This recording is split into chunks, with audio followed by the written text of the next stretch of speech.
Hey everyone. Good morning.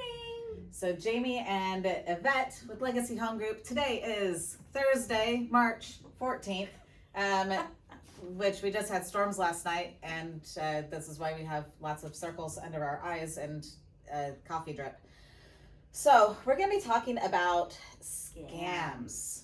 Not fun stuff. No. But you guys know, we want you to have knowledge. We want to empower you so that you don't get scammed. Those who you love don't get scammed. Most importantly, our elders, right? Like my parents are in their 70s, and I'm always worried about the phone calls they're going to get, the text messages, emails where they might open them or do something and then they get taken advantage of. Yeah, so this is our Thursday thoughts, or Thought Thursdays, however we're hashtagging it and stuff. So we want to give you advice as to how to kind of avoid being scammed, but then also talk about some of the known scams that we know about. Mm-hmm. That way, once you guys get them, you'll be able to recognize it as a scam. Because there's some out there that you might not have gotten yet. And I mean, because Yvette has texted me before and said, hey, I just got this. What is it? I said, it's a scam. Ignore it. So...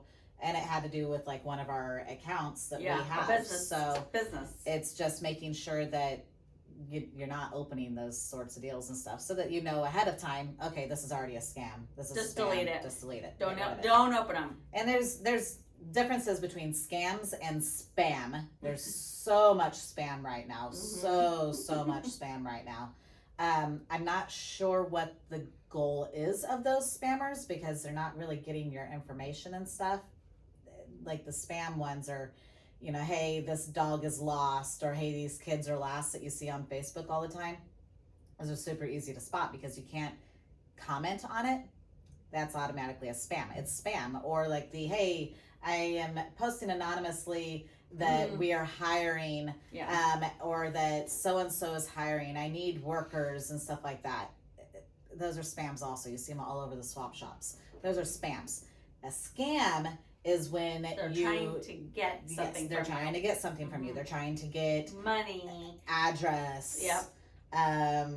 Your information. They'll and sometimes they'll even call and say, they'll know your name and they'll say, oh, we just need to confirm X, Y, or Z, and you're like, wait, who are you? Don't fall for it. I'm gonna throw a quick plug in on this. You guys need to go see The Beekeeper. It's about scamming, and it's an awful situation. But it is a eye opener for what is really happening with these scammers, and it's a multi-billion-dollar industry. Yeah, it's crazy. It's insane, and they're getting more and more creative. And I'm sure you've picked up the phone call, that they're saying it sounds like you can't hear them on the other end, or that they can't hear you. Always, if it's a phone number that you're not sure of, say your name. I always answer it, this is Jamie. And then they're like, hello. And then typically our reaction with that is to say, yes, I'm here. Mm-hmm. When you say yes to those, and this is the crazy part, when you say yes to that, they record you saying yes. And then you just got signed up for who knows what. Okay?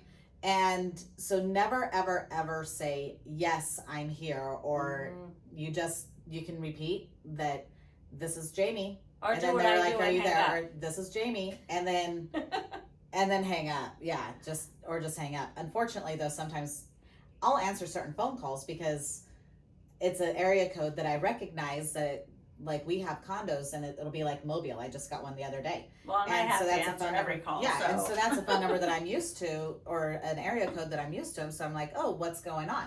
And so just don't. But let us jump to some of the scams that are out there. Lots of them. Because it's kind of crazy. It's what's out there, and some of them, Jamie and I will touch base on like that has happened to somebody that we know.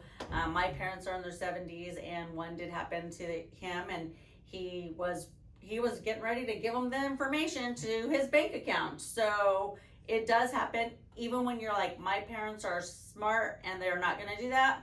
I would never have thought my dad would have done this, and he, by the grace of God, did not, but they would have wiped out his bank account. So one of them that you're going to see, I mean, we're all familiar with the the prince in the email or whatever. I and wasn't. the email. I mean, this prince calls or messages you up or something, and yada yada yada. They need money or something weird. I mean, it's like some Nigerian prince is what they always say.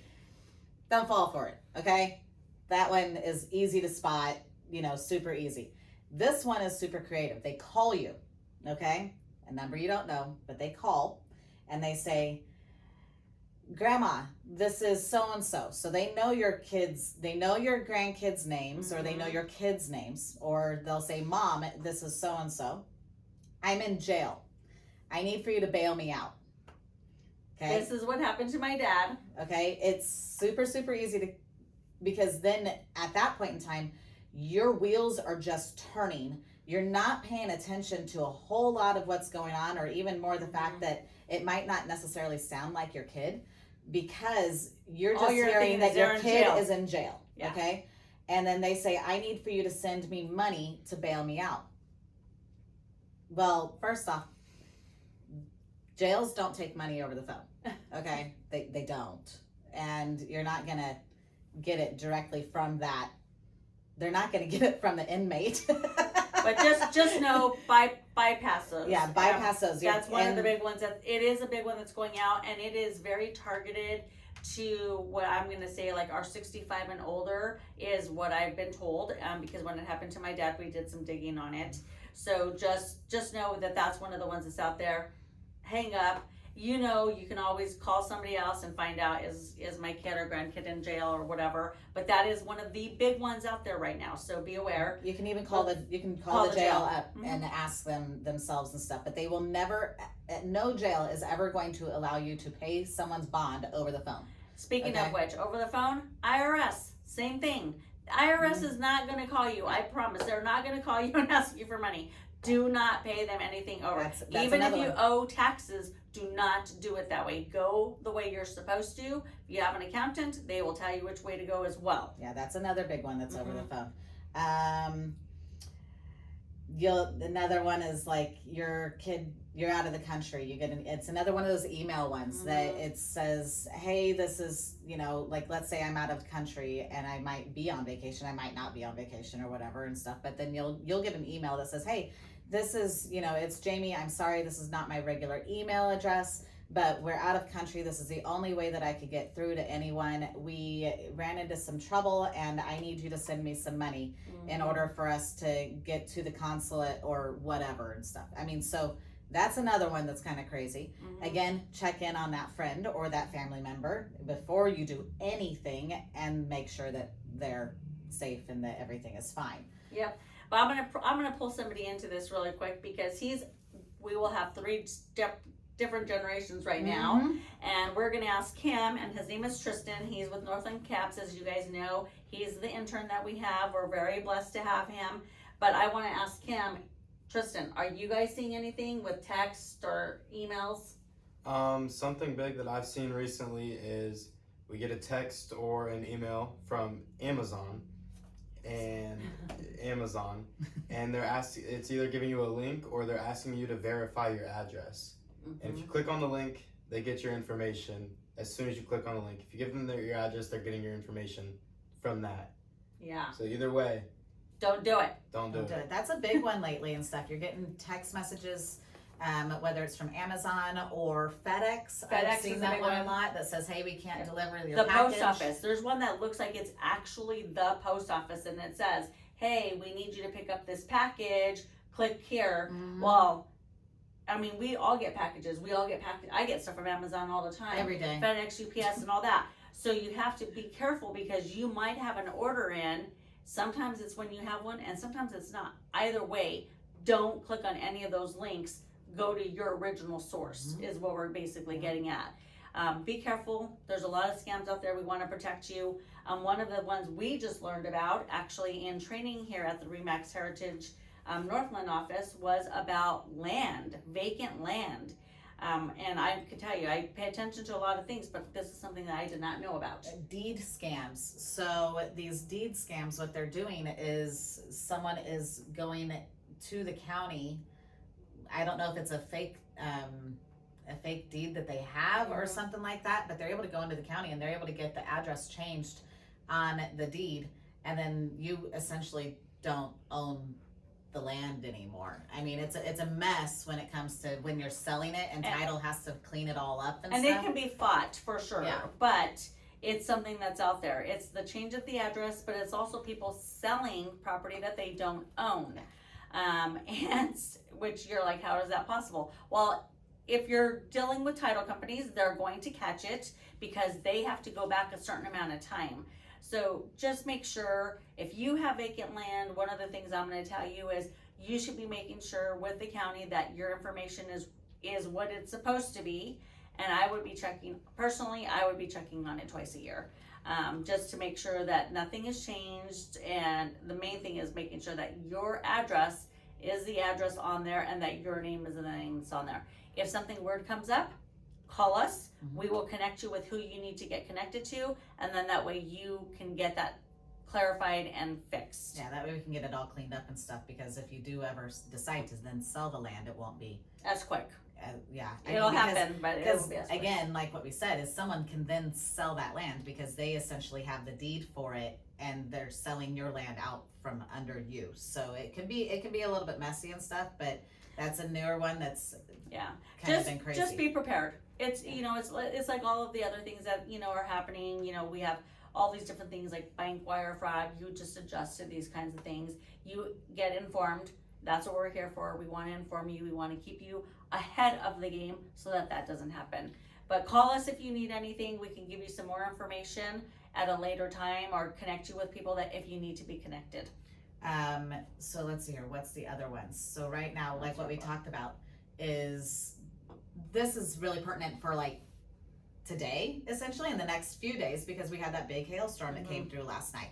There were a lot of people with a lot of it's going to be a lot of hail damage claims for insurance, but you're going to get, and this is for any contractor, you guys, but you're going to get a lot of fly-by-night roofing companies out there, and you're going to get these roofers that are knocking on your door and saying that they talk just tough, so your down the other street. neighbors and all of that Yep. stuff. So making sure that you are doing your research on them. Don't just write them a check. Don't just say, okay, yeah, we're going to claim it on the insurance. Don't do any of that stuff. Hence, this is why you call me. Call us. You know we have a list. We have a guy for every single thing you know. You know that. I always say, I got a guy, and I do. So, and sometimes I have a girl. It just depends on which you need and which company. We have somebody for you. Talk to somebody that's been referred. And that goes with anything, guys. Don't just use somebody that you don't know. You need to know somebody that knows that person so that you're comfortable when you're writing out a check or dealing with somebody coming in your house to do repairs or your vehicles. So call us. We will connect you. We're going to put some links in for some different people for the storm so that you have some people that you can go to right away. No matter what, don't fall for it. If you question it, I mean, heck, Trust your gut. trust your gut, and then ask someone that might know, or even ask us. If she doesn't know, she's going to ask me. So We're we're have happy to help. avenues. I mean, we would much rather you ask us a question than you Get send, scammed. you know, Yeah, we thousands don't of want dollars to someone that doesn't have it. Yeah. So, So- hope this helps a little bit. Yeah. I know it was a lot, but the big thing is we want to help protect you and help inform you about what scams are happening. And with the storm, it's just a perfect timing. So call us if you need us. We're here for you. Look out for each other, you guys. Bye. Bye.